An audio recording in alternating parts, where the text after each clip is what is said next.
Xbox On. Welcome to Xbox On, a podcast with one host about one console, Xbox. I'm said host Jesse DeRosa, and on today's episode, we'll be talking about the latest Xbox news for the week of January 8th, 2026, including Machine Games is reportedly working on Wolfenstein 3. AI could be screwing up the possibilities of next-generation game consoles. StarCraft is maybe hopefully back, and more.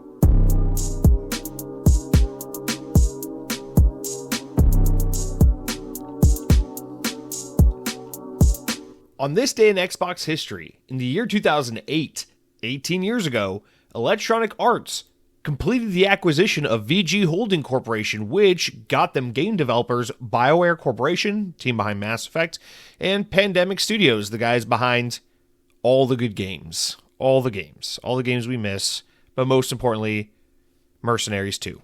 All right, guys, welcome to Xbox On. This is our first official episode of 2026, and where, I'm recording it in 2026, and we're like a week settled into the year, and we gotten used to that thing where you're at work and you go, 1, 2, 25, oops, it's 2026 now, and then you have to scratch it off, and we're at the point now where if someone says Happy New Year, you're like, isn't it a little late for Happy New Year? We are. Christmas trees down, seasonal depression instilled full-blown into January. It's great to be here with all you guys in this brand new year.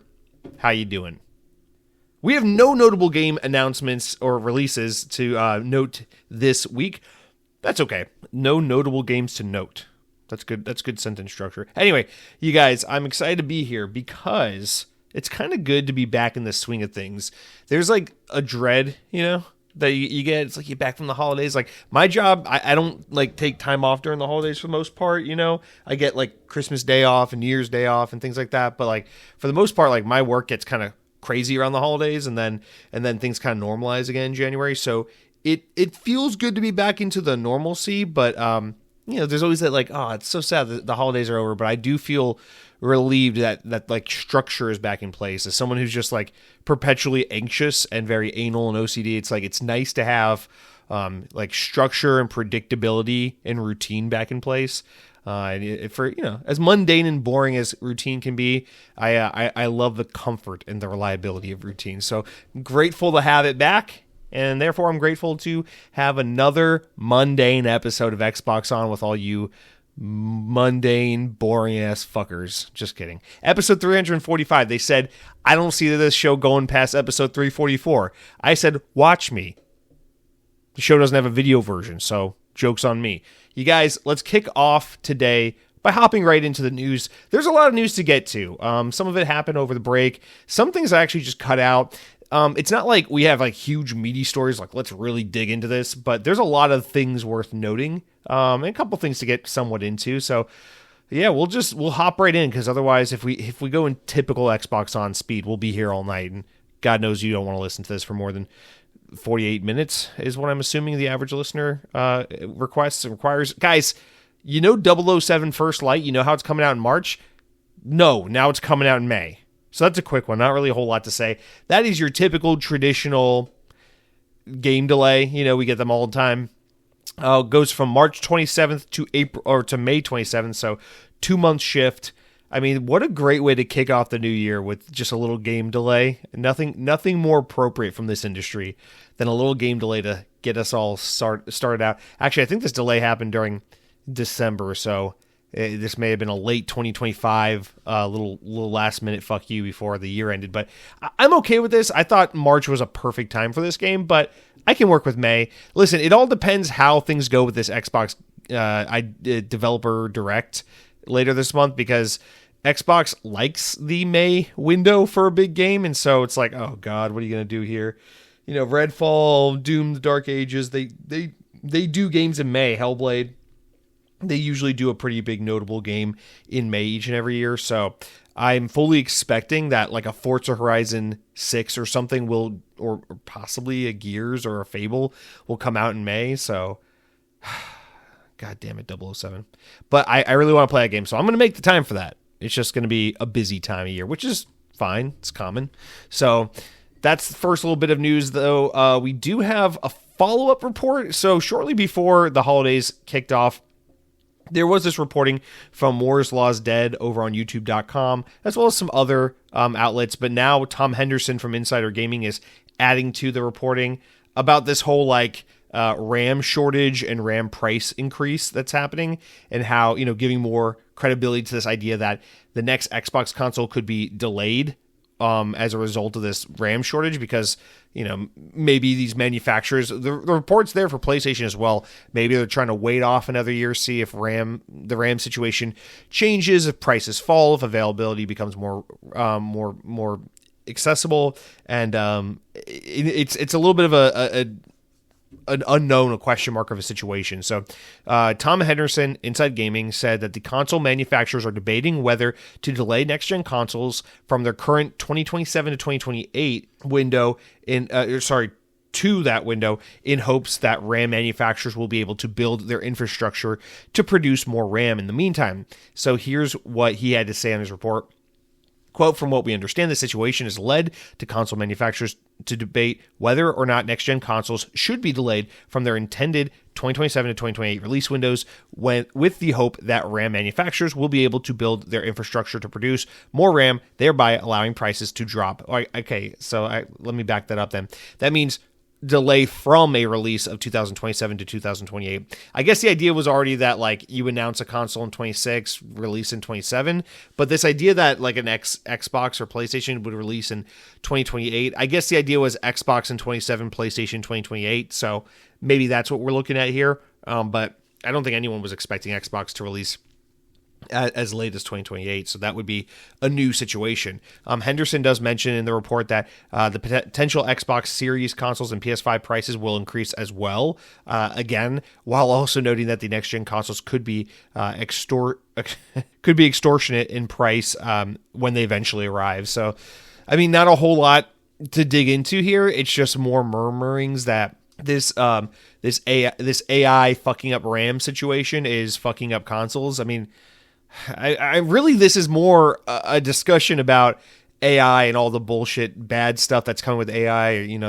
I'm sure everywhere you go, you're hearing the conversations. Your energy bill is more expensive because of AI. You didn't ask to pay for it, but here you are paying for it with your energy bill. RAM costs are going up because these AI companies are buying, it's something like 30 or 40% of the world's RAM supply. So fuck you. Everything costs more money now because AI. It's just everything, dude. It's constantly getting worse with this AI shit. And it's a weird situation because it feels like such a flip on its head from how these things normally go, because it seems like the younger generations, like the millennials and down, are like, fuck AI, down with AI, let's go back on AI. And it seems like the older generations are more like, yeah, AI, well, this is the newfangled the future, dude. Let's get pictures of Sandra from when I was in high school in 1959. I'm going to give ChatGPT my yearbook from 1959 and say, can you make this girl naked? Because I'm a horny old man. I don't know. And then it seems like the Gen X is just kind of in between, like, we don't, some of us are more millennial, some of us are more boomer. I don't know. We're all fucked up. We're from the 70s, whatever. So I don't know. It just seems like it's another more of a AI conversation, but it seems like AI is starting to affect games in other ways, not just in the development or the artistic arguments about the human experience and the artistic touch and what AI does to that, but also just in a literal sense, the presence and the growth of AI is making everything worse for everyone, and that's just fucking awesome. I just love the idea that my $1,500 PC Xbox hybrid could be $2,200 now because of AI, and I don't want AI, and I hate everything. And Microsoft is just becoming one of the biggest culprits because they're obsessed with AI, and I fucking hate everything. But that's okay. It's just a report right now. Nothing's concrete. Just something to keep on the radar as we start to progress through this year, with our preconceived idea that this will be the year of the next Xbox announcement. Who knows? Things can change. God knows they do regularly for this brand. All right, let's move forward. Let's talk about something that I think is pretty fucking exciting. So, Machine Games, reportedly from Kotaku and Windows Central, although this write-up is from VGC, are working on a new Wolfenstein game, a third entry in the series. So, that's according to separate reports from both those outlets. The former Windows Central claiming that the Swedish-based Bethesda Studios also working on a Rainbow Six Siege-like multiplayer title in addition to Wolfenstein 3, which is weird. Machine Games released its last game, the critically acclaimed Indiana Jones, at the tail end of 2024. Its last game before that was Wolfenstein: The Youngblood, which came out in 2019. A new entry would make sense for Bethesda, considering it was recently confirmed that Wolfenstein is getting a live-action series on Amazon following the huge success of Fallout. But last year, the studio head of Machine Games, Jerk Gustafsson, admitted that the developer wasn't finished with the Wolfenstein story and that they would like to make another entry. He said, quote, at the time, we talked about this on the show back then, the first game is very much about BJ Blazkowicz and how obviously he understands the Nazis have won the war, but it's also a very personal journey for him. But at the same time, he meets Anya and he starts to see that there are other things at play as well, not only fighting Nazis. Then you move into the second game, New Colossus, where we move into a wider group of people around you, being a part of a resistance, something bigger and something like a family to you. But at the same time, you're also preparing to maybe start your own family. He continued, I think it's important to say, because we have always seen it as a trilogy, so the journey for BJ, even during those my first weeks at id Software, when we mapped out New Order, we still had the plan for at least that character. What will happen in the second one? What will happen in the third one? I don't think it's important to say, at least I hope, that we're not done with Wolfenstein yet. We have a story to tell. So this is what he said then. This is what the reports are now. Seems like they're working on Wolfenstein. I wouldn't be too shocked to find out they're working on Wolfenstein, and here's why. Indiana Jones was probably expensive to make because Disney is a fucking expensive partner to work with. They have hefty licensing fees. Sony has similar issues with Marvel over with their Spider-Man games, because even though those Spider-Man games are commercial smash hit successes, Sony has been consistently disappointed with the financial performance of those games, just most likely due to the licensing fees associated, because I mean, Insomniac is a pretty efficient developer, although they are a large developer and those games do take quite a bit of manpower to make. It's just that it seems like there have been multiple instances where someone makes a Marvel game or some kind of Star Wars game or Disney licensed game, and then the game is like seen as successful and then we're told it's not successful. I would be shocked to find out that Indiana Jones and the Great Circle was a commercial smash hit. And here's why. The last Indiana Jones movie vastly underperformed. So it seems like Indiana Jones as an IP is just not doing what we all assumed it would do, and it's not doing what it once did. I personally think there's some Star Wars stink that spills onto Indiana Jones just as a result of being so closely related as a Lucasfilms project. I think that might be part of it. Then on top of that, you got to remember Indiana Jones was a Game Pass game, so Game Pass cannibalizes the hell out of sales, so it's hard to recoup, costs of licensing when everyone's getting your game included in your service. And then on top of that, the game was a timed exclusive on PC and Xbox, and that's not great because PlayStation is where stuff makes its money.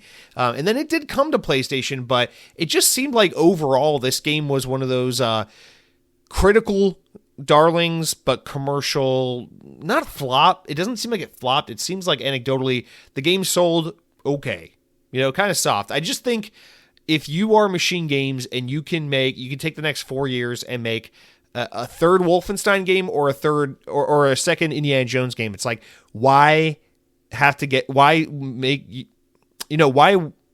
take the chance getting in bed with Disney again, paying that hefty licensing fee for a game that's not going to pull like a Marvel or a Star Wars game, and then deal with that when you could just use an IP you own, save shit tons of money, and give people a third Wolfenstein game, a game people are hungry for, an IP people love, a third entry in a series that people have already responded very positively to. Now, the Wolfenstein games don't sell like fucking Skyrim or anything either, but there's a lot less pressure on them to be massive successes due to the lower costs associated. So I think that's a huge reason why you would go Wolfenstein 3 over Indiana Jones. Also, I just fucking love that they'd be willing to do that. Like, if these reports come to fruition, I just think that's so cool that they would be like, hey, we're going to dabble doing a licensed product like Indiana Jones. And it's like, okay, that's awesome. We all played Indy. We all thought it was a great game. But then they go, okay, but that's not who we are. We're not going to become the licensed Disney IP studio like Insomniac has become with Marvel. We are going to stay Machine Games and make Machine Game style games. I like that. I hope for that. I love Spider-Man, but it makes me a little sad thinking about how the guys behind Ratchet and Clank and Sunset Overdrive are stuck in the Disney mines working on Marvel games for the rest of eternity. Even though those games look great and have been great, it's just disappointing to know that we're not getting more of their original content that they're so unique and well known for. So I don't know. To me, I see this as an absolute win. However, we got to also mention the other thing, which is the, oh no, here we go again, eye roll, Rainbow Six Siege-like multiplayer title that they may be making in addition to Wolfenstein. Listen, this is a single player studio. They are not built to make multiplayer games. We realize that they're not meant to make these games when they and Arcane put out Wolfenstein Youngblood, and that was kind of a dud.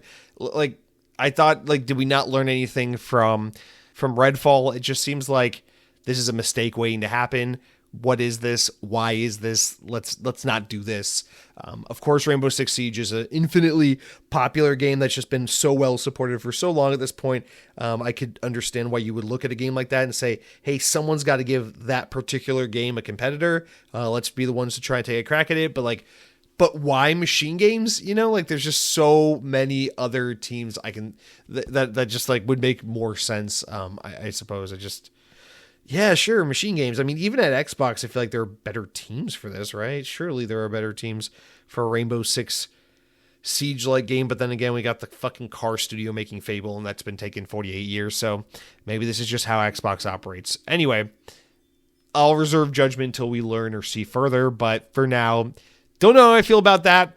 Pretty excited about Wolfenstein 3. I love Wolfenstein. I would rather have more Wolfenstein than more Indy. And I loved Indy. Indy was great. And if they made an Indiana Jones 2, I'd be totally happy to play that. But I just like to see the studio get to retain their personal brand and identity and not have to become a Disney team, because we got enough of those.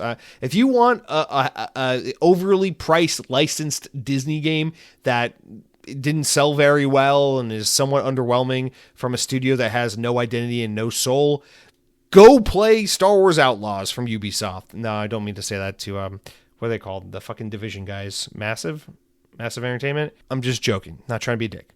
All right. Anyway, let's move forward. So we got a fun report about Wolfenstein. Now let's do another follow-up report. This is something we talked about a little bit last year, and now we got more information again thanks to Windows Central, but this write-up is from VGC.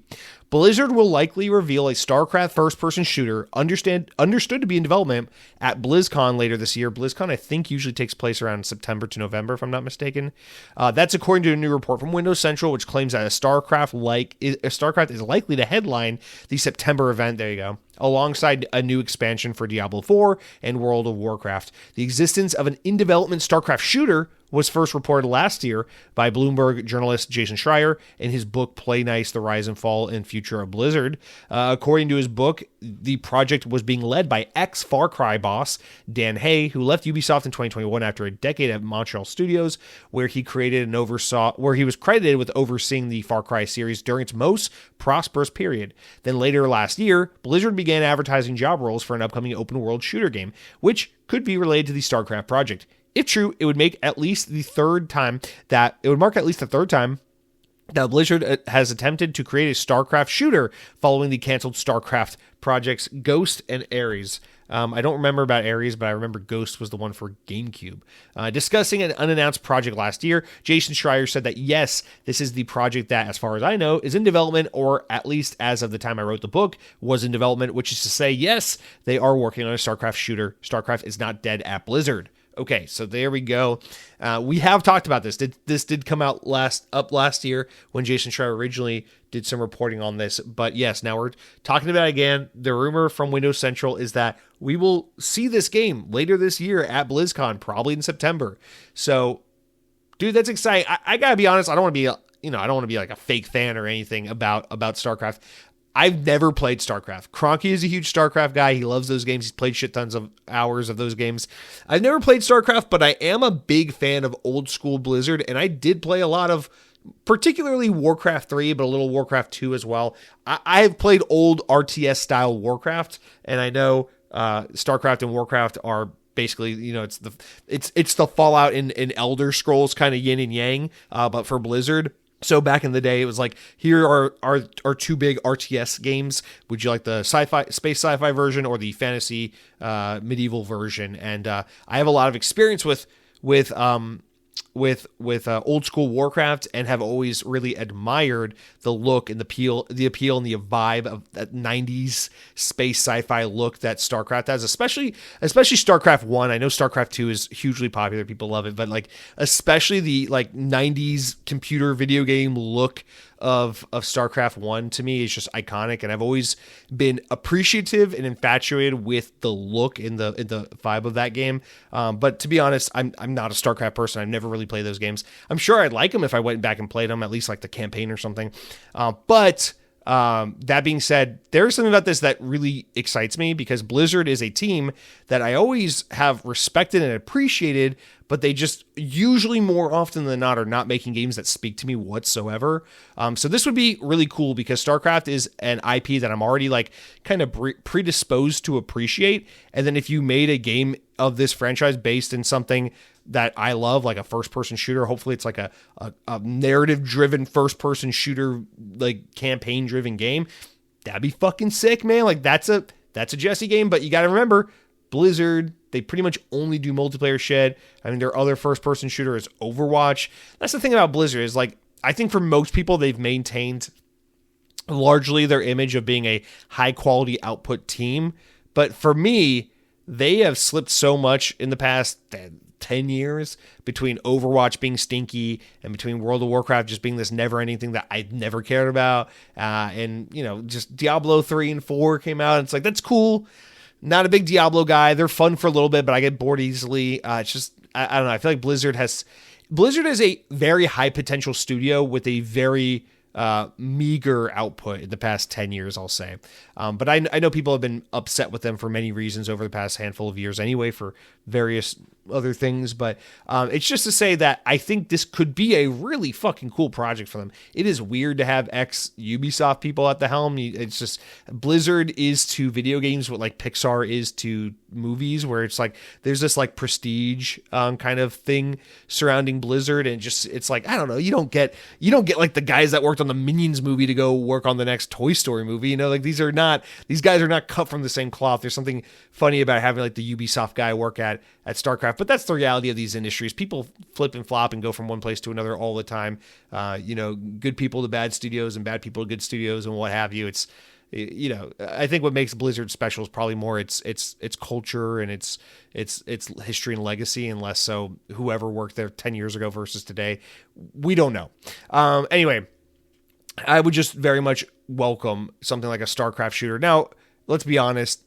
If we get a StarCraft shooter, would it be that single player first person shooter campaign driven experience? Probably not. Some stupid bullshit multiplayer something or other, buy skins, season passes, and battle passes and things like that. More likely than not. But let me just like fucking fantasize and dream for a second as a I guess a boomer millennial who just constantly yearns for games to be like 360 era and prior. But you know, we'll see.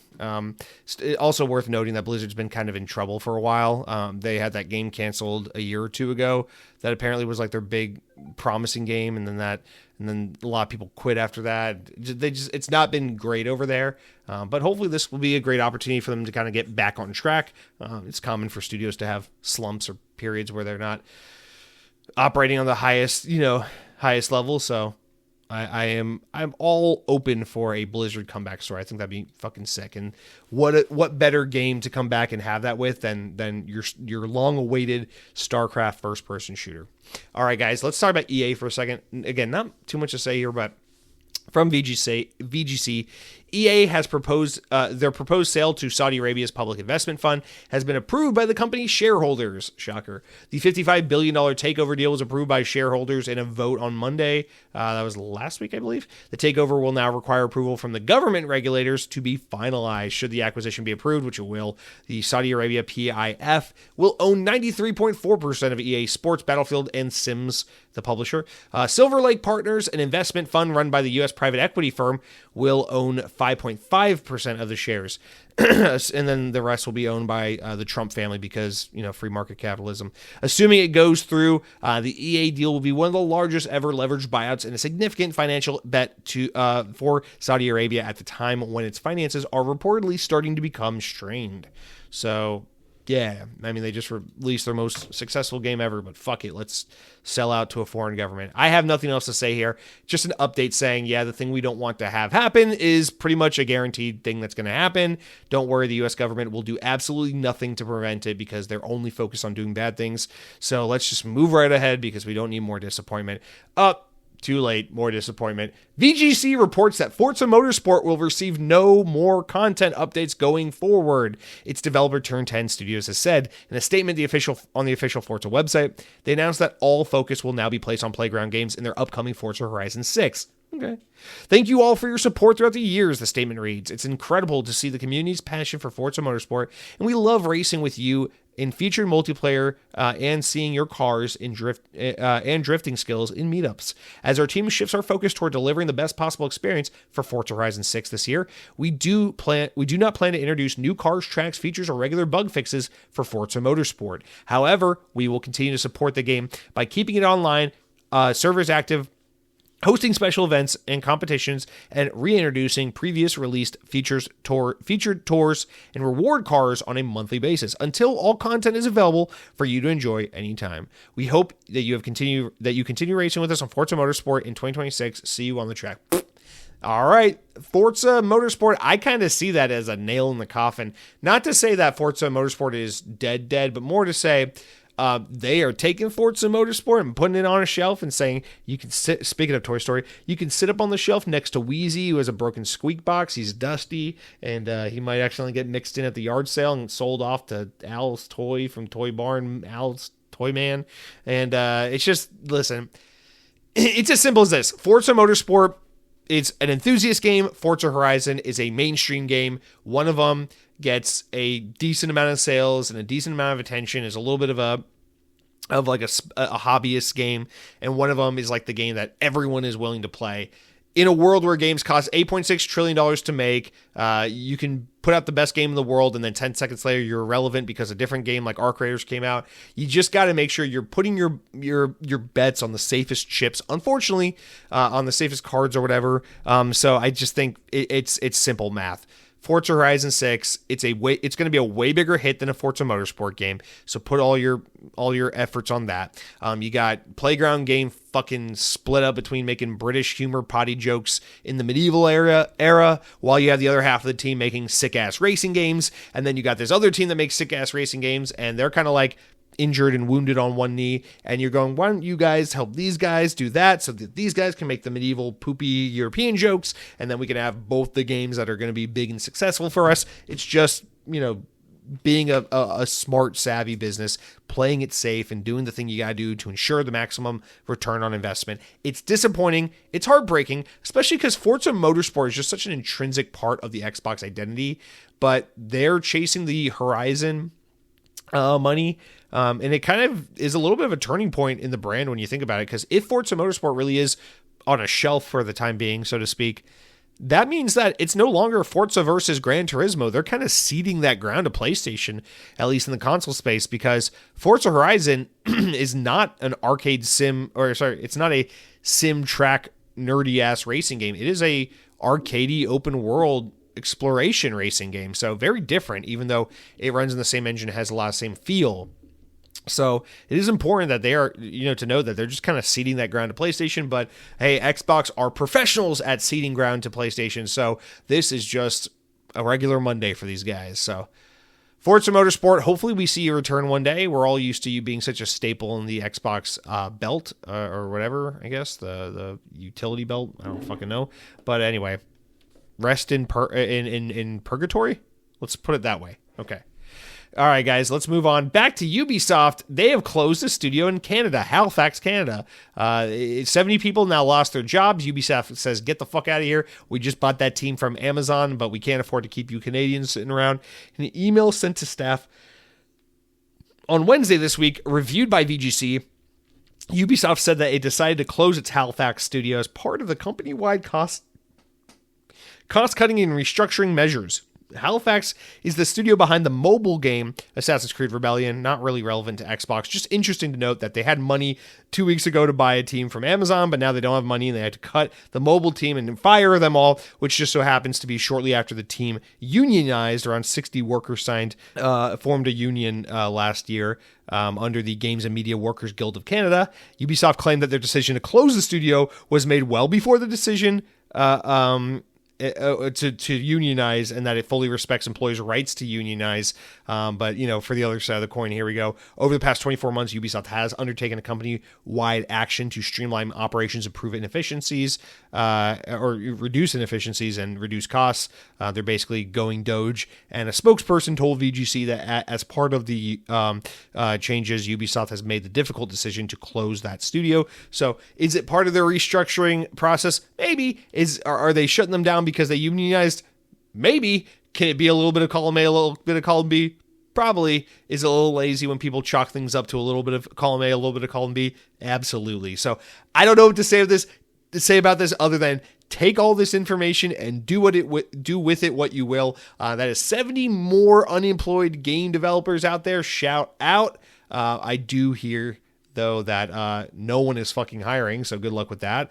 It's a great time to be out of a job, but hey, you can always come over to the U.S. where we're invading foreign countries and then changing our minds about being a war-free, interventionist-free, America-first country. So come over here. We got fucking OnlyFans and Uber. You can work for one of those two.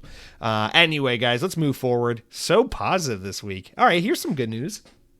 Dead Island 3? Anybody want Dead Island 3? Dan Buster Studios, they're probably working on a third entry, targeting a early 2028 release date. That's according to a financial document spotted on Twitter by user Bogorad222.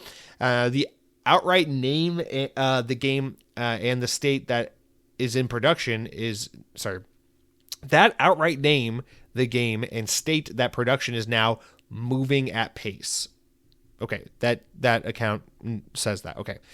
According to the documents, parts of the game are now in early production, including feature designs, character designs, world designs, and narrative. The current predicted release window is Q1 of 2028. The document states, Dan Buster teased the existence of Dead Island 3 via a Steam post earlier in the year. I'm assuming that means December. I think this post must be from late December, where they tease the existence of Dead Island 3 by saying Dan Buster Studios are currently carving out what comes next. For now, the details stay under wraps. The outbreak is far from over. Okay, so there you go. That's all you need to know. If Dead Island 3 releases in 2028, it will arrive 5 years after the last game, which had a turbulent development period stretching nearly a decade. I think it was announced in 2014, so it was fucking quite a while. We had to wait. That game shifted 3 or 4 different hands between different developers, so that was a mess. But Dan Buster eventually got it across the finish line, and I never finished it, but Dead Island 2 was actually pretty good. It was one of those games I put down because I was in the middle of some other things, but if it was the only game I had been playing at the time, I would have easily finished it. It was a good game. I like it a lot. Huge improvement over Dead Island 1. So Dan Buster are, they're a good team to put Dead Island in the hands of. So I think Dan Buster's making a Dead Island 3 sounds like a pretty fucking good idea. It's basically the best thing that what are they called? Fucking Coke Media Embracer Group, the best thing they have right now under their belt. So yeah, make another one of those. That's a good idea. Cool. I'm sure a lot of people will be interested to play that. All right, 2 more, and then we got a little Game Pass wrap up.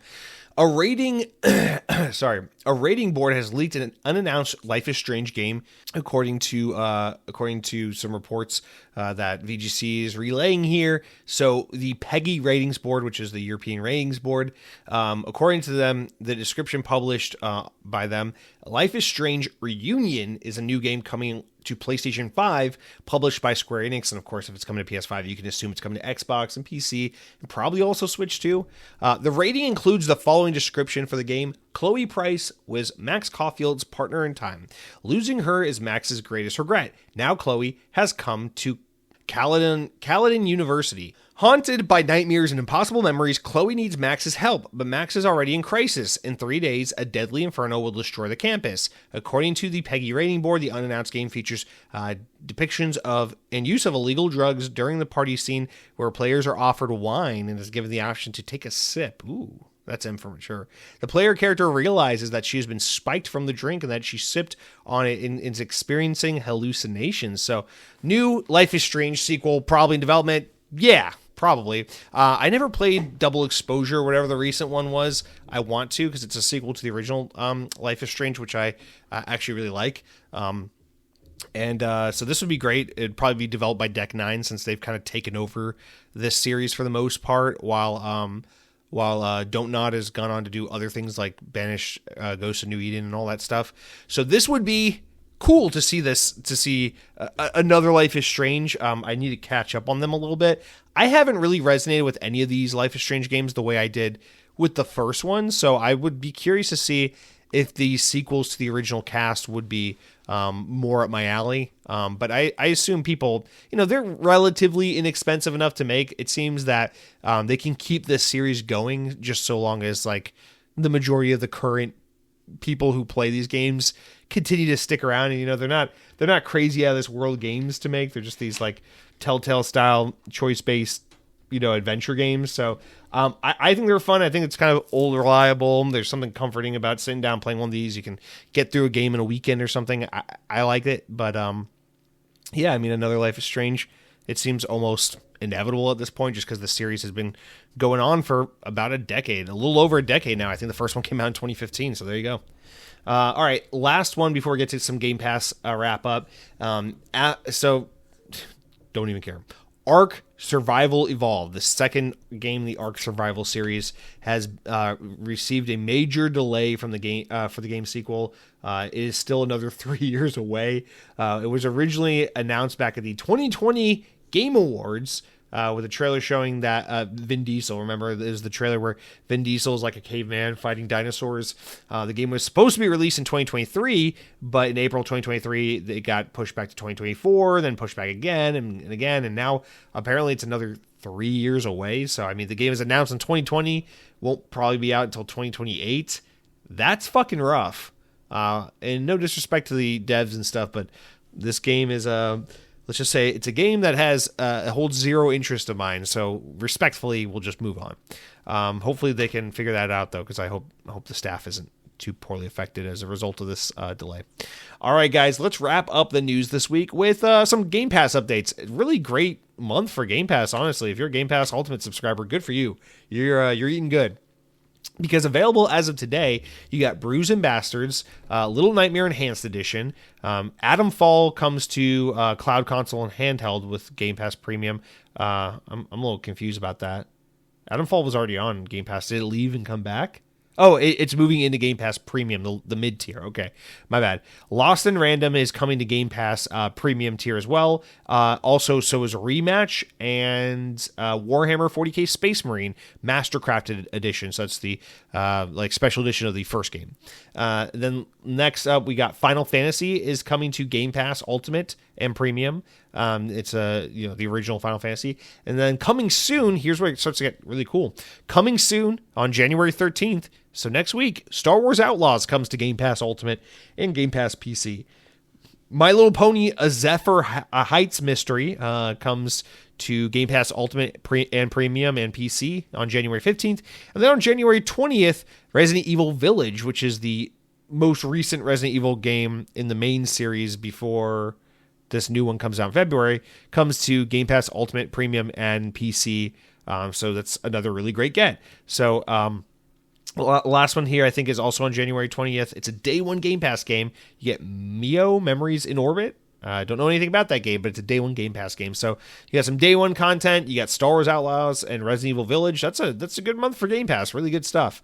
But of course, to get some games, you got to lose some games. So on January 15th, the following 5 games will leave Game Pass: Flintlock, The Siege of Dawn, The Grinch Christmas Adventures, Road 96, Neon White, and The Ascent.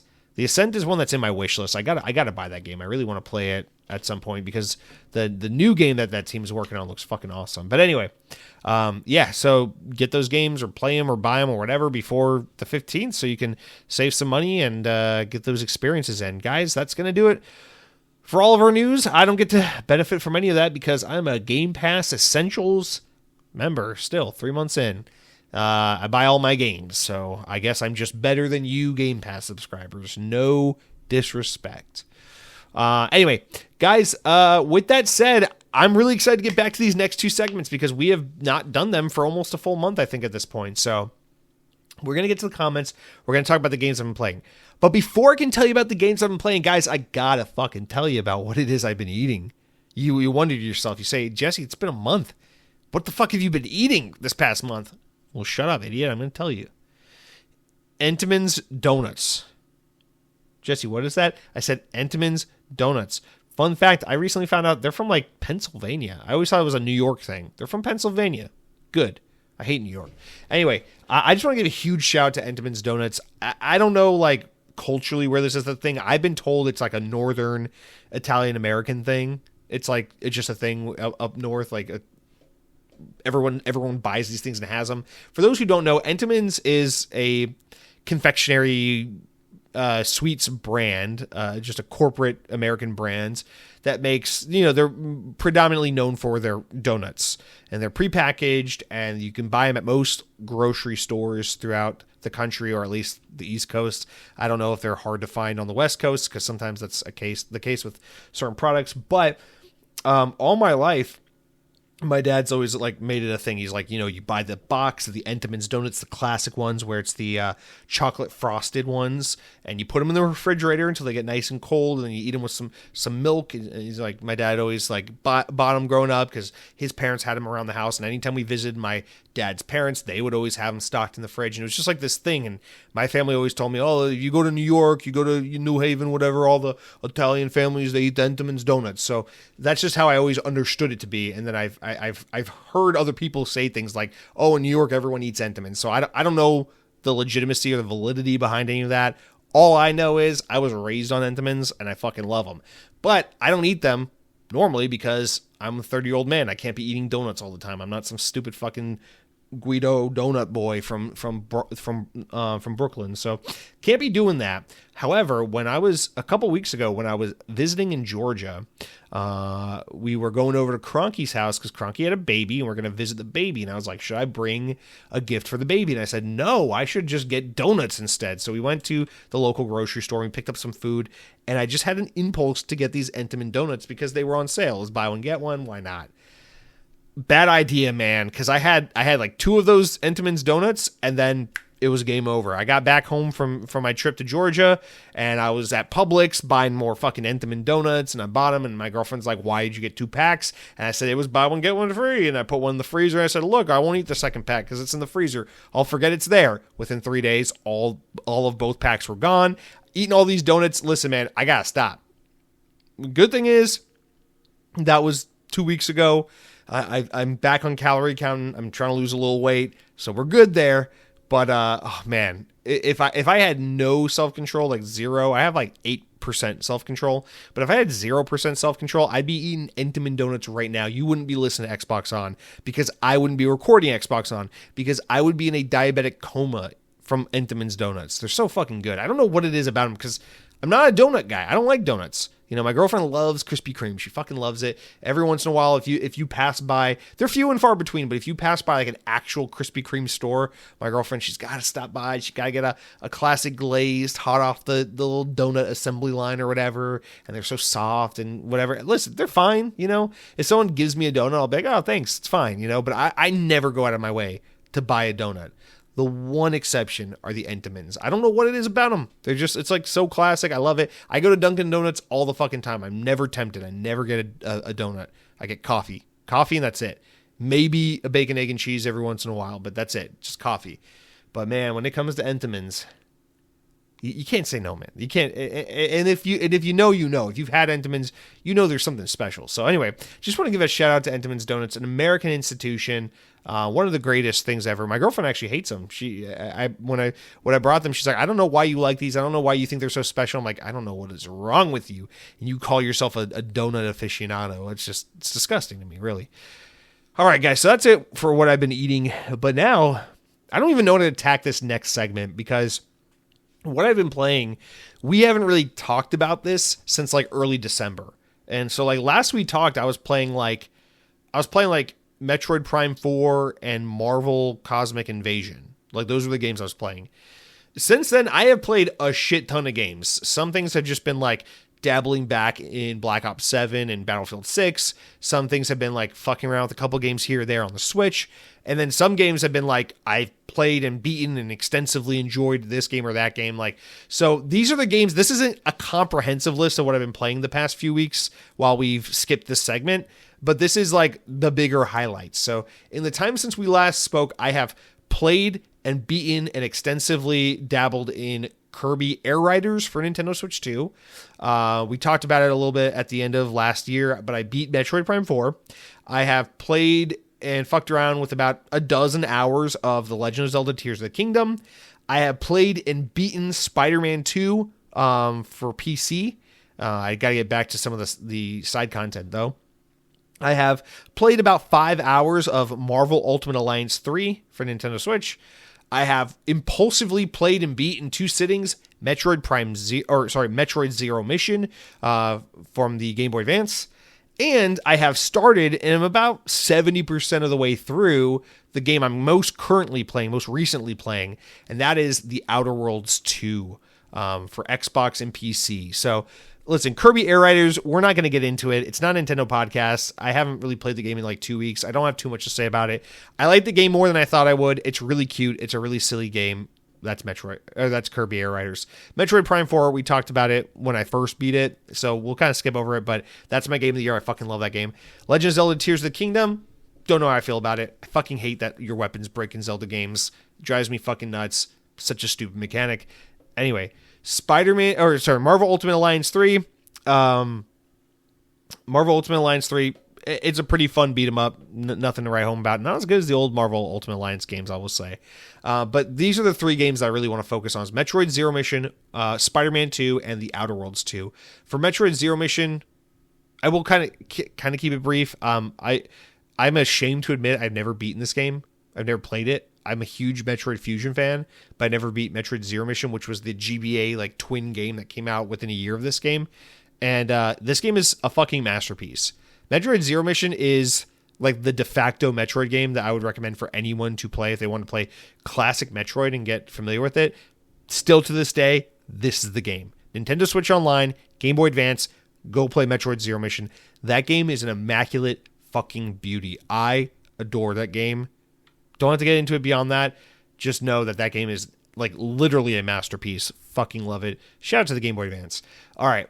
Let's talk about Spider-Man 2 a little bit more, and then we'll talk mostly about Outer Worlds. So Spider-Man 2, I am really conflicted about this game because I played Spider-Man 1 on PS4 the day it came out in 2018. Then I played Miles Morales within its first few weeks of launching in 2020.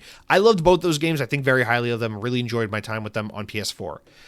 It has been painful to miss out on this game because I don't have a PS5 while I was waiting for the PC port. And then when the game finally came to PC about 10 or 11 months ago, it was just a bad time. I got distracted and busy, and so it ended up being this back burner thing where I was like, I can't believe I haven't played Spider-Man 2. But exactly what I expected would happen is exactly what happened. Once I finally did get around to playing Spider-Man 2, instantly I was hooked, instantly I was addicted, instantly I was enthralled. This game is fantastic. It is an improvement over the other 2 Spider-Man games by a lot. I think Spider-Man Miles Morales is better than the first Spider-Man, and I think Spider-Man 2 is better than both of those. They keep getting better and better. I really, really like this game. However, before I can even talk about the game to any extent, I gotta say, Sony, this is inexcusable. This is abysmal. The fact that this is not a bigger story, that more people haven't complained about this or talked about this, is either proof that nobody gives a shit about the PC, or proof that Sony does not get to be held accountable for shit. Because this game runs like donkey dog shit on PC. And I can't believe the game was out for 10 or 11 months on PC before I played it, and they still couldn't fix it. And the crazy part is, apparently, it was worse last year when it first came out. So the fact that I played this game and had horrible performance throughout the entire fucking game and could barely get it to improve from the time I started is absolutely inexcusable. It's absolutely horrible. Listen, I have a pre-built PC, and yes, it's from 2021, but it is not like this like underpowered piece of shit. Like, it is pretty fucking capable. Let me see here about your PC. Here we go. I have an AMD Ryzen 7 series 5700 with Radeon graphics. I have 16 gigs of RAM, and yeah.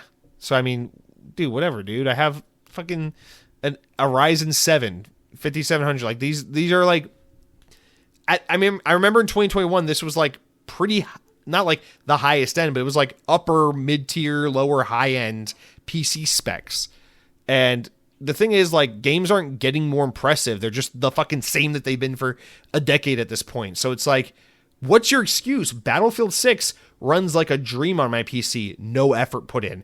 Outer Worlds 2, I am playing a lot on my PC. No effort put in. Looks and runs great on my PC. That's an Unreal 5 game.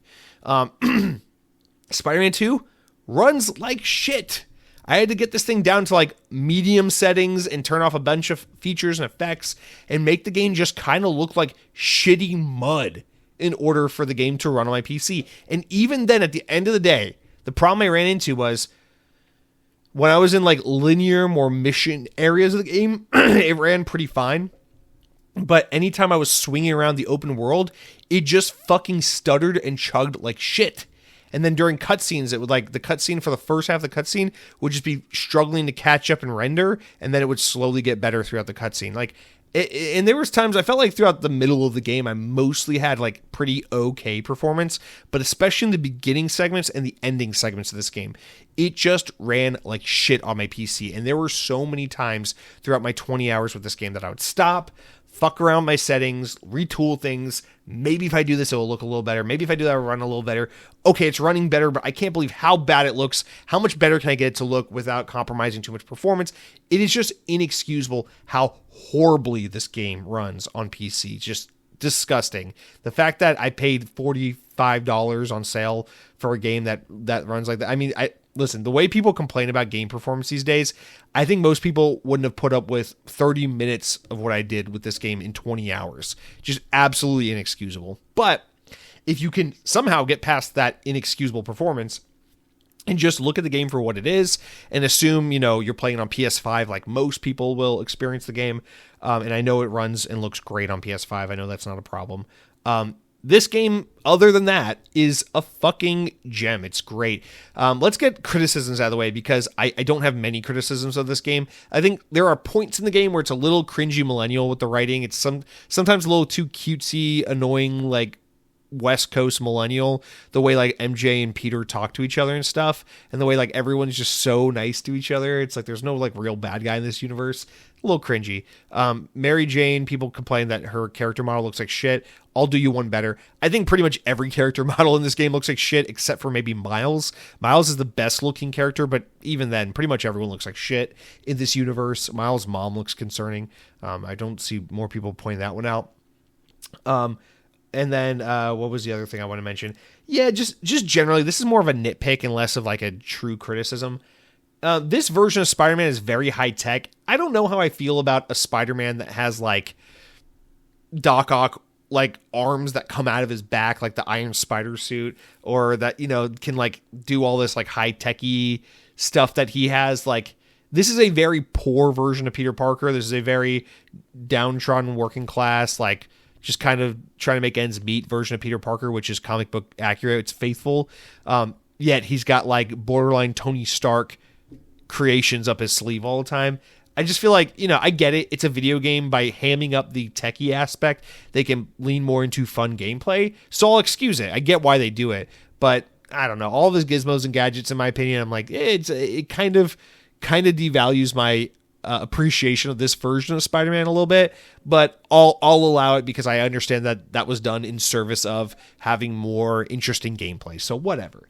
Other than that, I fucking love this game. I love the way they twist the formula of Venom. I won't spoil it, but like the way they do Venom is differently, and like the whole relationship between Peter and Harry, I actually think is pretty good. I think it's really well done. I think this actually might be one of the better interpretations of the Harry Osborn, Peter Parker friendship story that we've seen, and I love how they do that with Miles in the mix as well. So it's cool. I do feel like there is a point towards like the middle, like the second act into like the early third act where Miles gets a little sidelined because, and the only reason I mention that is because I remember in the earlier parts of the game, I was really impressed with how good of a job they do making the game feel like it's equally Peter's game and equally Miles' game, but towards some of the middle and end points it does feel like it shifts a little bit and becomes mostly Peter's game, and then at the very end it kind of becomes Miles' game again. But it's whatever, it goes back and forth.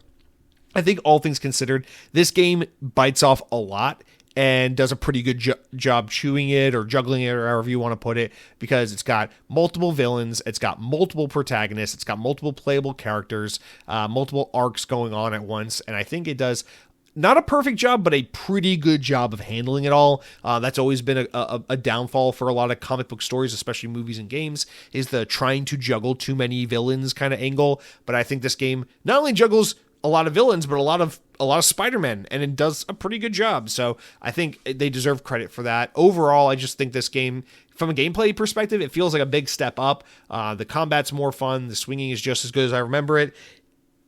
It's a fun time. It's one of those games where you play a couple hours of it and you're so sucked in and I gotta know what's next that you just can't stop. Like in typical PlayStation fashion, it is that thing where I find myself most wanting to play the game because I can't wait to find out what happens next in the story more than it is the gameplay that has me hooked. But in typical Insomniac fashion, I do find this game to be mechanically and gameplay wise a lot more fun than most PlayStation games, because Insomniac is a very video game kind of game developer for the most part, despite how cinematic and storytelling driven they become under Sony's ownership. So I just think overall, this is such a great game. I love Spider-Man 2. I look forward to Spider-Man 3. I'm really jealous / excited about Wolverine, which is supposed to come out this year for PlayStation. I'll have to wait for 2 years or whatever until it comes to PC.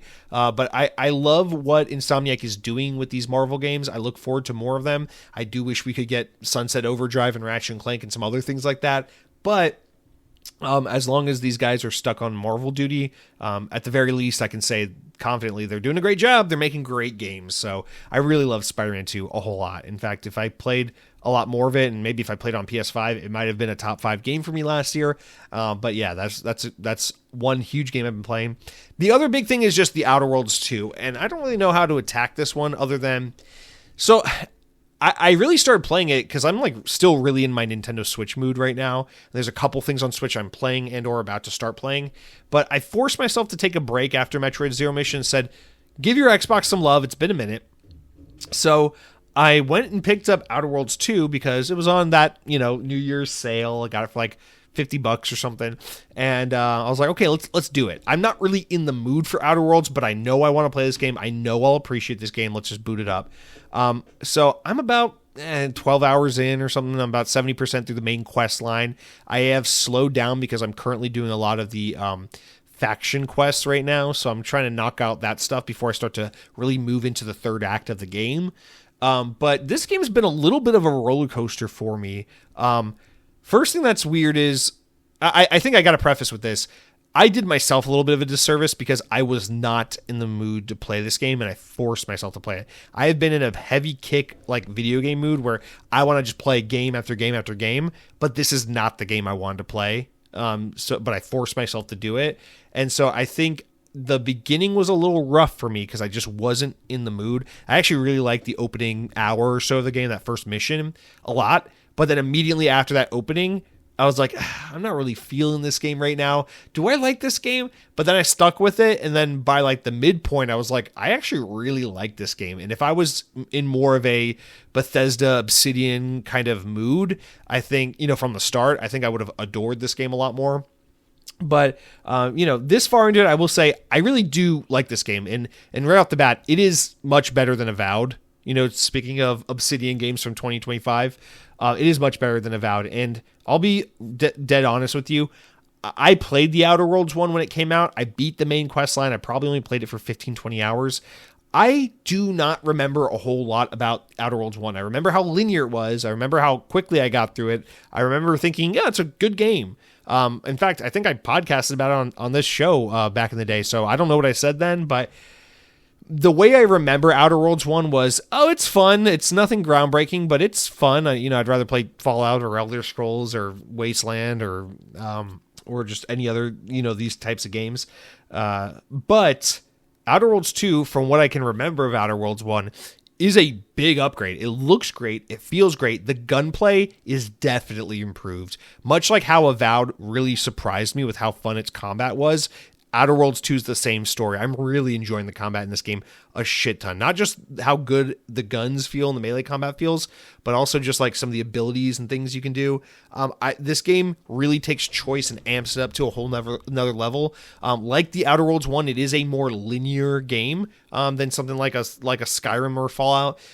But within that linear structure, it's still an open world game, but within that linear quasi open world type game, there's so much choice-based gameplay that it feels more open-ended, because you feel like throughout all the conversations you have in this game and all the quests, you're constantly being bombarded with choices, and you really feel like the dialogue and the way things are playing out is exactly a result of the decisions you're making in conversations, and that's really cool to see. I definitely know there are characters right now who are dead, who are a result of me being a fucking idiot.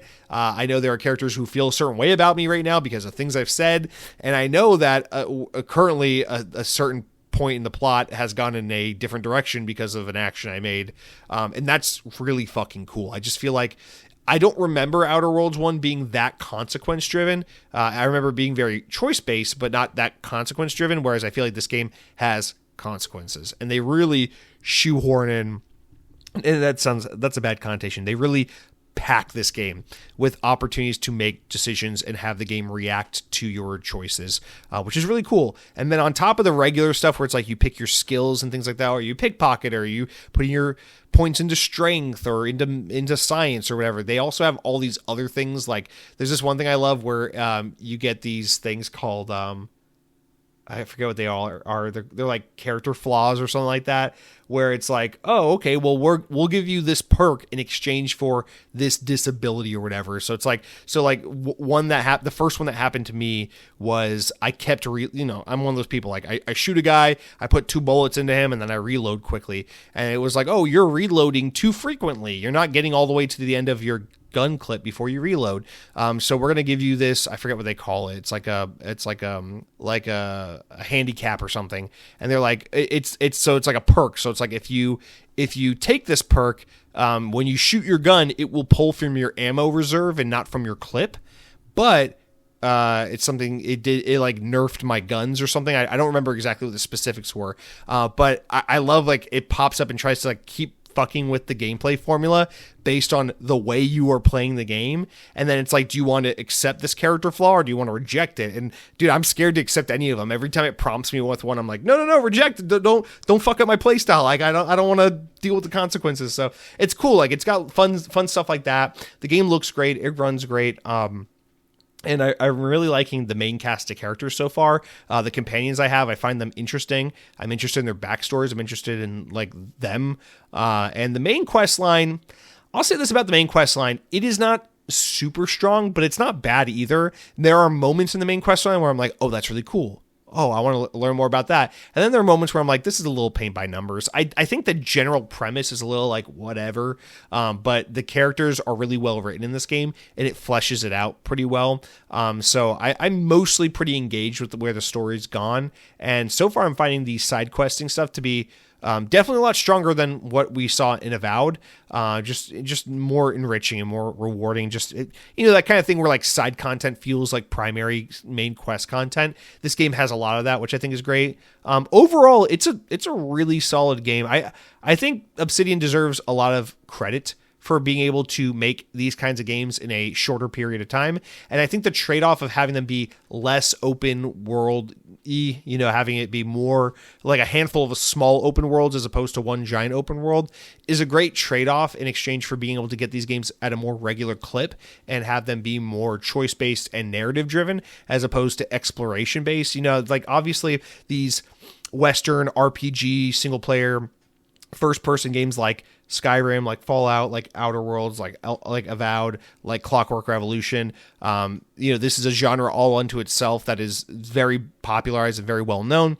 I think the way in which Obsidian has really, in recent history, been able to carve out their niche and kind of define their own way of doing this is by being more choice-based and narrative-driven, with more of a linear structure to the game. Whereas, like the benefits of a game like Starfield or Skyrim is it's like exploration. Go around, fuck around, find things, interact with things, talk to people, build your own adventures, have those, moments.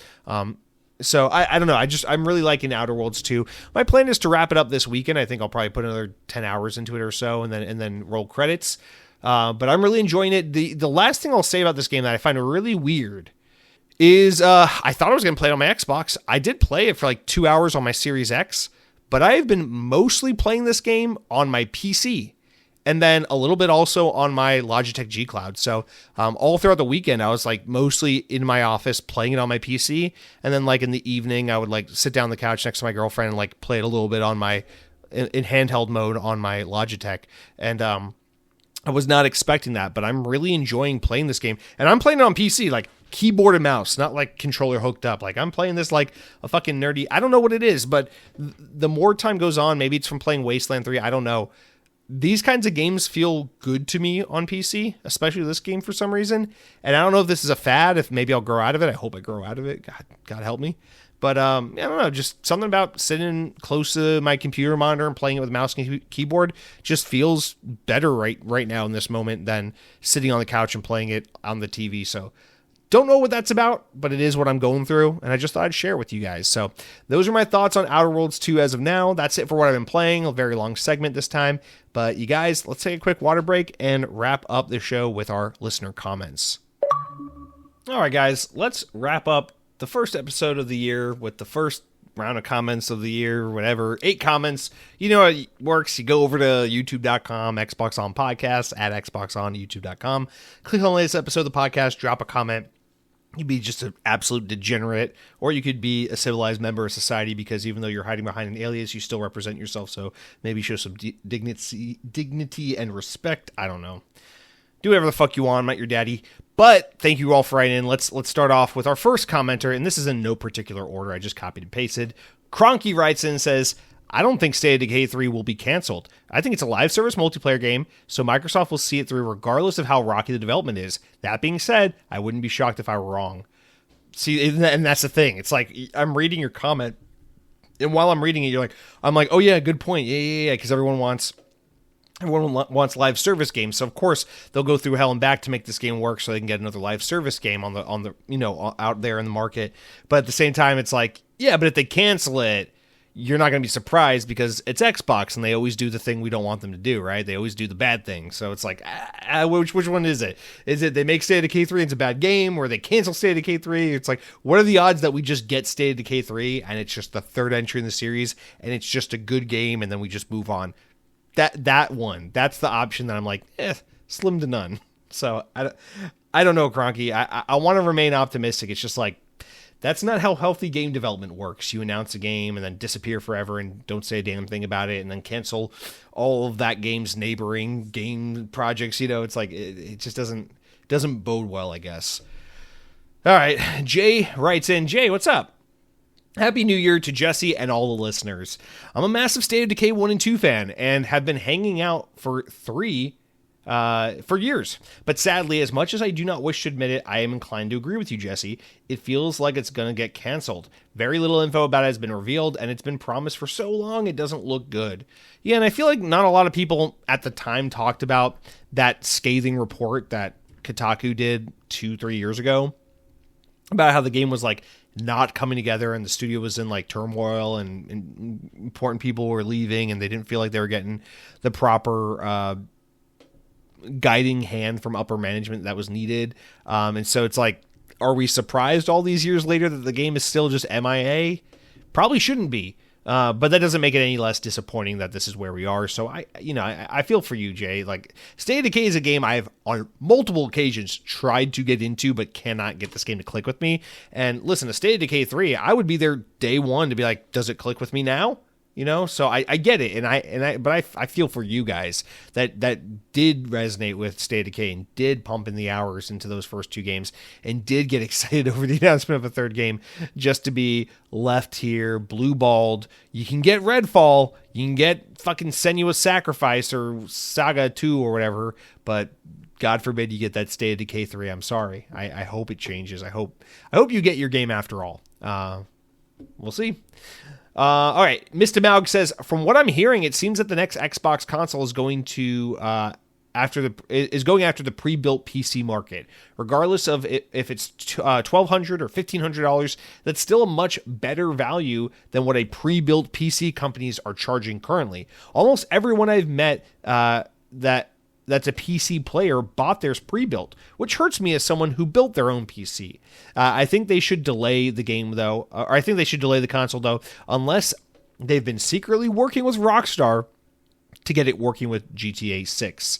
Yeah, I wouldn't hold your breath on that. It seems like Rockstar is either not getting in bed with anyone for promotional opportunities, or if they are, it's Sony. So just wouldn't hold out on that. But, yeah, man, you got to be careful about this. So, for context, I bought my pre-built PC in 2021.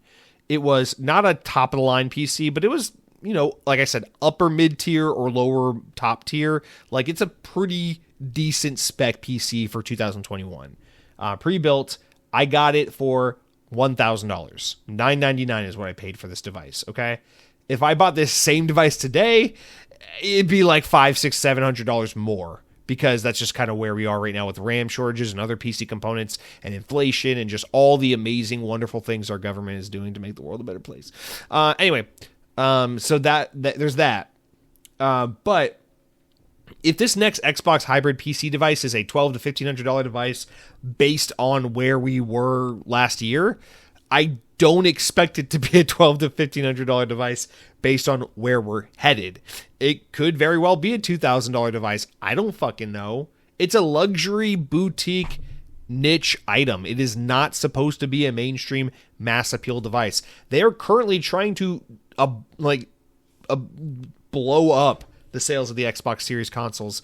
I don't think they really give much of a shit about the value in the price. So if $1,200 ends up being a steal compared to pre-built PCs, I don't think that's probably the price we'll see this Xbox hybrid PC land at. I guess what I'm trying to say is, do not expect this device to be a deal from any angle.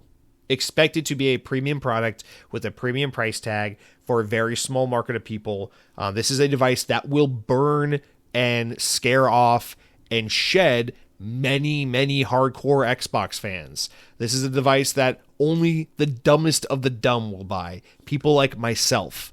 People who bought the Sega Dreamcast. This is a device that is meant to be the final destination for Xbox console gamers. So I would not expect in any market reality, whether it's the one we're facing today or whatever market reality we're facing in a year or two, I would not expect this device to be a value. That's all I'm saying. But Mr. Maug, you build your own PCs. That's great. You're a fucking nerd. I pre-built mine because I'm too busy having sex with hot girls to be building PCs. I'm too busy fucking selling NFTs of monkeys online. I'm too busy driving expensive European sports cars in my 5-car garage every day to be building PCs. But that's cute that you build PCs, Mr. Maug, you fucking nerd. Have a great day. Aramite EX wrote in, first time writing. It says, Xbox console is dead. Less than 1 million consoles sold in 12 months. It will continue to exist as a publisher, like Sega. Well, welcome. Thank you for writing in. Yeah, it will continue to exist like a publisher, like Sega. Yeah, man, the nuance, though. We're talking about where we are today. At the end of the road, is Xbox probably a streaming service and mostly a publisher? Probably, but we're talking about where Xbox is today. And as of today, it is a a failing console brand that is trying to disguise itself as an evolving console brand, and we are trying to grapple on to the remains of what once was. So stop trying to fucking, call us from the finish line, telling us how it ends. Let us enjoy the ride, Mr. Aramite. Is that supposed to be Aura? Are you a Zillennial? Are you a Gen Z kid, dude? What are you? Thank you for writing in, sir. I hope you have a wonderful day, and hope you enjoyed the show. Slodsworth, another first time? Someone changed their name? First time?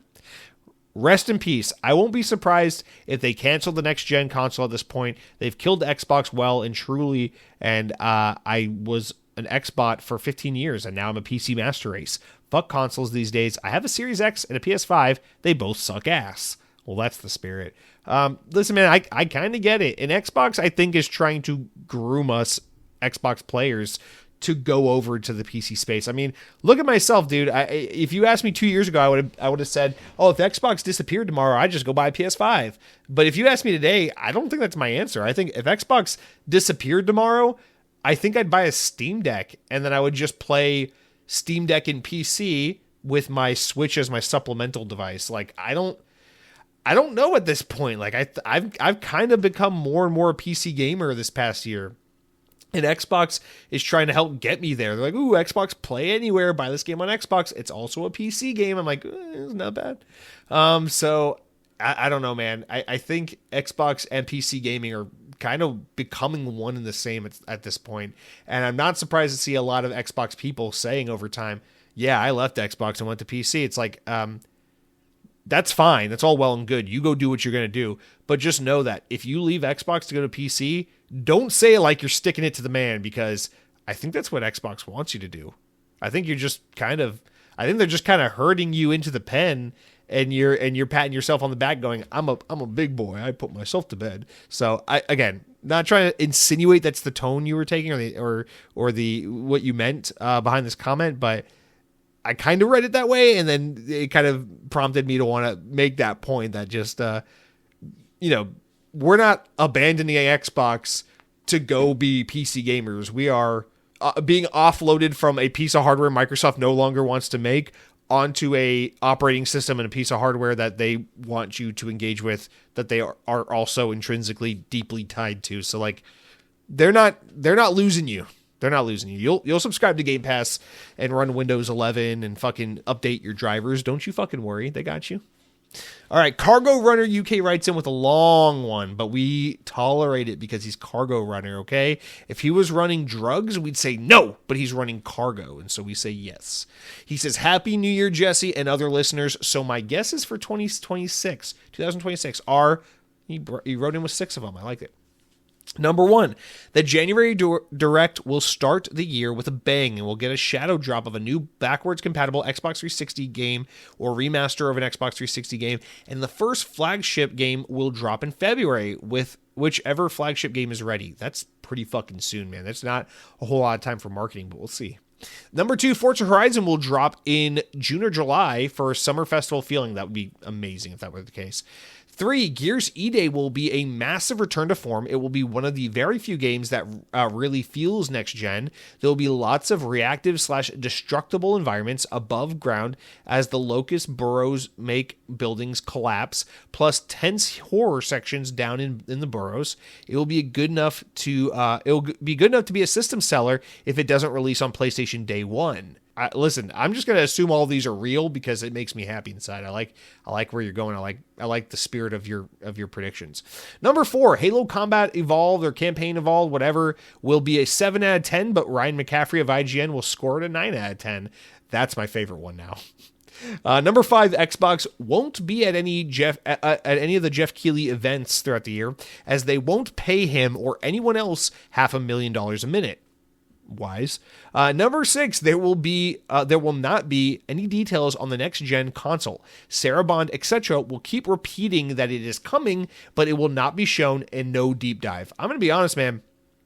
Pretty much everything you say here, whether it's true or not, sounds believable, except for a big flagship game will come out in 1 month that we don't know about, that hasn't been marketed.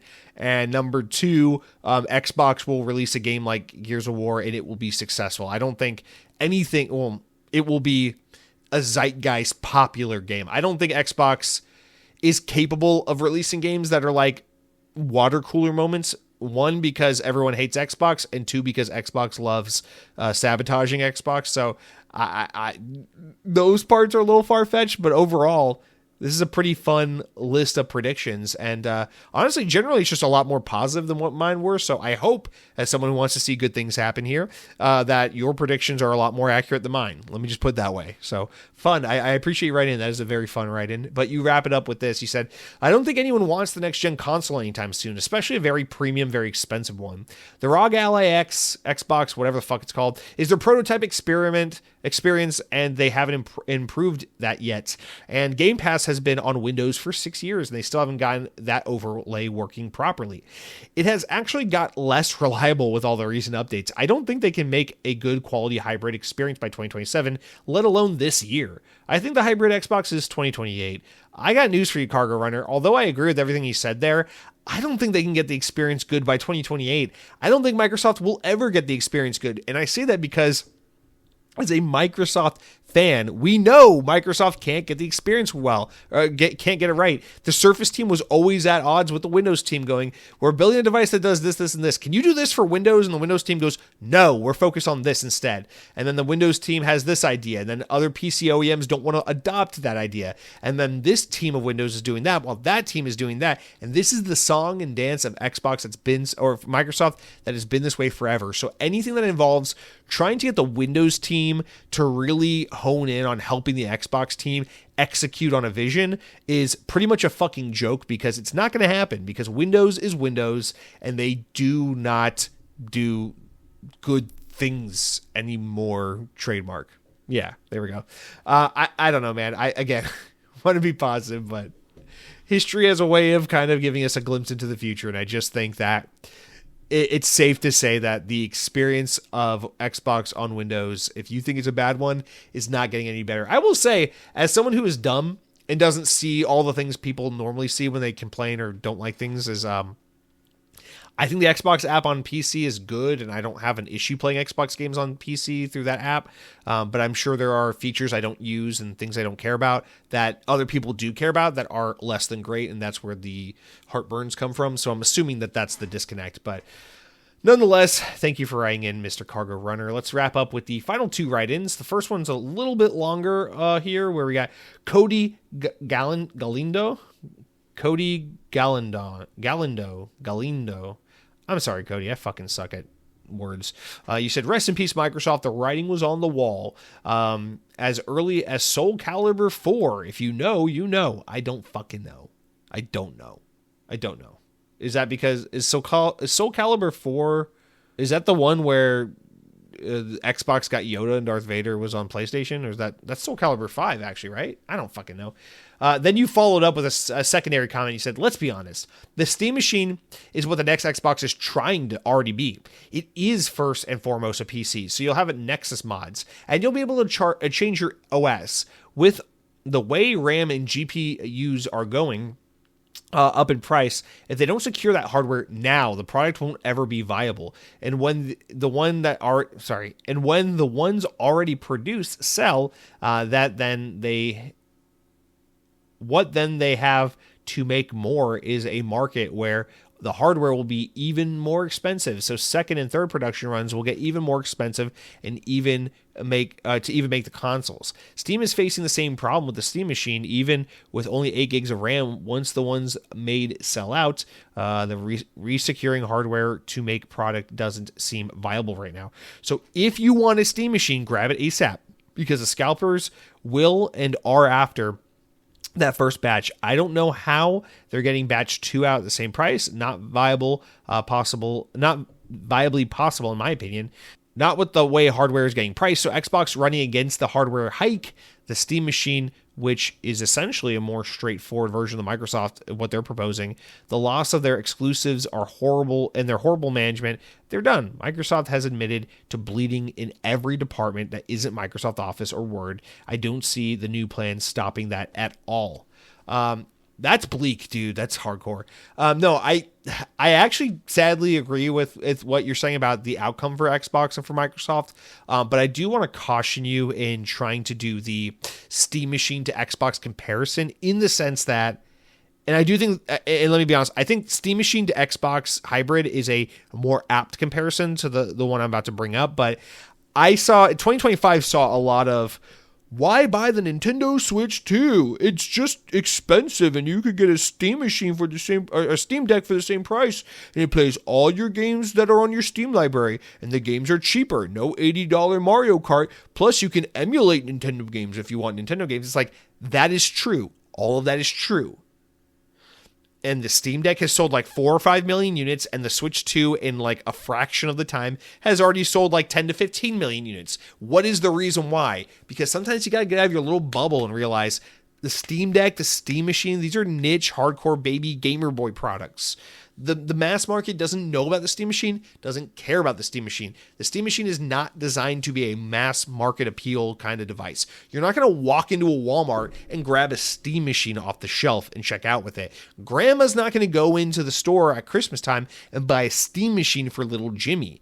You're going to get a Steam Machine the same way you get a Steam Deck. You're going to go to fucking Valve's website and order one directly from them, and you only know about it if you're a fucking nerd with 0 girlfriends and many acnes, and there's just no chance that these things are apples to apples. And people keep forcing it because on the internet and in these circles, we're hardcore, we're nerdy, we're in the know, we follow this shit. We see the parallels, we see the differences and the similarities between these products, but that's not how these products are positioned to the mass market, and that's not the reality of how these items and these products perform out there in the real world. And so it's important to note that even if what Xbox is building is a similar concept to something like a Steam Machine, which very well may be the case, the difference is Valve is not trying to beat PlayStation at their game and be a massive success in the console space. They're trying to make a boutique device for people already ingrained in the Steam ecosystem and the Valve ecosystem. Xbox is trying to make a new path forward for Xbox, a mainstream brand that already exists in the zeitgeist of every fucking Western person's brain, has been in the living room for over 20 years at this point. It will be on its 5th iteration of home console hardware. And so there's a difference. There's an inherent difference. Even if the Xbox is expensive and more boutique relative to other Xbox devices, just by way of being an Xbox console, it will be a different device competing in a different way, despite its similarities to the Steam Machine. So I just think this idea that like Xbox should give up, Steam already won. It's like, no. Just because fucking Motorola came up with a feature for their phones and then Apple copied that feature 4 years later doesn't mean Apple shouldn't make a phone with that feature. Apple's fucking Apple. People are going to buy the iPhone no matter what. Doesn't matter what Motorola did 4 years ago. And this is kind of a similar thing where it's like, yes, we all like Steam. We're all proud of what Steam's done. We're all excited about Steam Machine. But the world cares about, well, they care about PlayStation. But if PlayStation didn't exist, then they care about Xbox in second place there. So just keep in mind that one of these is like a mainstream brand that everyone knows about. And one of these is like a gamer boy, hardcore, nerdy product. And they're just not comparable in that sense. Now, as far as the negotiating price and the purchasing power of Microsoft versus Steam and for hardware components and all that, none of that fucking is relevant right now because we just don't know how it's going to play out. I think the more realistic scenario is that these devices just get delayed and delayed and delayed until market conditions normalize, as opposed to the prices just keep fluctuating up and down, up and down, up and down forever. Although it does seem like the world really wants the market to constantly be in a state of bullshit flux like this forever and always. So maybe this becomes our new normal, and no device or product out there ever has a regular price ever again, and we just get used to everything from fucking Fisher Price toys for babies to iPhones and microwaves and everything in between just being sporadically price jacked from time to time, because the new world we live in is just so good, dude. It's so good. We did the right thing. We voted for the right people. We got the change we needed made. We're definitely making progress. So, Cody, thank you for writing in. I appreciate it. I appreciate all the newcomers. Thank you all very much. Don't know how many of you were drive-by commenting and how many of you were listeners of the show, but in any case, I don't care. I think everyone conducted themselves respectfully and professionally, and I just appreciate your participation nonetheless. Our last comment comes from recent first-time writer. This is the second or third time now. 360 Bro YouTube, who writes in and says, Happy New Year. Great episode. Here's to a better 2026 for Xbox. I know my predictions are pretty negative, but I've made my peace that Xbox is a publisher first and a platform second. With that in mind, anything is possible. I also want to say that I appreciate your Xbox knowledge. It's hard to find people who've been with the platform for an extended period of time and know the history and can speak from a place of expertise. Xbox 360 Bro YouTube, this is one of the nicest things anyone's ever said to me. And a couple days ago when you wrote this comment, it kind of stuck with me because I was like, wow, 360 Bro YouTube is a really nice guy. And he's also like really stupid because I don't have Xbox knowledge or expertise, but that's cool that he thinks so. No, I'm God. I appreciate that. One of the things I worry about a lot with the show is like, I don't think I'm enough of an Xbox expert to host this show by myself, but there are people who know a lot less than me about Xbox, so maybe I feel like I'm kind of like squarely in the middle, honestly, when it comes to my extensive Xbox knowledge. I'm very much like a middle of the pack kind of guy. But anyway, I appreciate it. I do appreciate it. I do try to think about and remember this stuff just because it's interesting to me. And listen, there was a point in time where I was like, I'm going to be like a literature expert. I'm going to know all about the great American writers and just be a literature like fuckboy. And then I realized, no, I'm better at retaining information about video games. So I'll just remember to let everyone know that Halo 5 came out on October 27th, 2015, or was it the 25th of October? I don't remember because I'm stupid. But anyway, you say so far off from what you were talking about. So these are your predictions. You say rapid fire. Sadly, I agree on State of Decay possibly getting canceled. Listen to Last Stand Media too. Colin is spot on. Yes, that is true. He's the man. There are rumors of Fable being pushed to 2027. Control Resonant hype. Yes, that's a great one. Recore platforming was underrated, as was Crackdown 3. LOL. Okay, so these weren't rapid fire predictions. These were rapid fire just observations, points, things that you observed or thought about throughout the listen of last week. I appreciate it. Man, I got filtered out of Crackdown 3, so I guess that kind of insinuates it was hard. I got bored out of Crackdown 3 like super, super fast, but I don't think it's because the game's bad or good or whatever. I just think it's because I don't think I was in the right headspace and I didn't give it sufficient time when I played it. But dude, Recore platforming, that game is rough around the edges, but like at its core, what, no pun intended, what that game was really cool. But yeah, man. Dude, if Fable gets fucking delayed to 27, oh my god. 360 Bro, I appreciate you writing in. I appreciate all you guys, all 8 of you. If State of Decay 3 gets canceled and Fable gets delayed to 2027, I say we all buy, instead of Xboxes, instead of Steam machines, I say we all buy hand grenades and we shove them in our fucking mouths and pull the pins. Fuck it. I gotta go play Nintendo Switch when this is done, so I'm gonna go make the little pink Kirby boy go racing again, because that makes my brain smooth down and slow down and do the things I need. But until next week, I appreciate all you guys. Hope you have a wonderful week.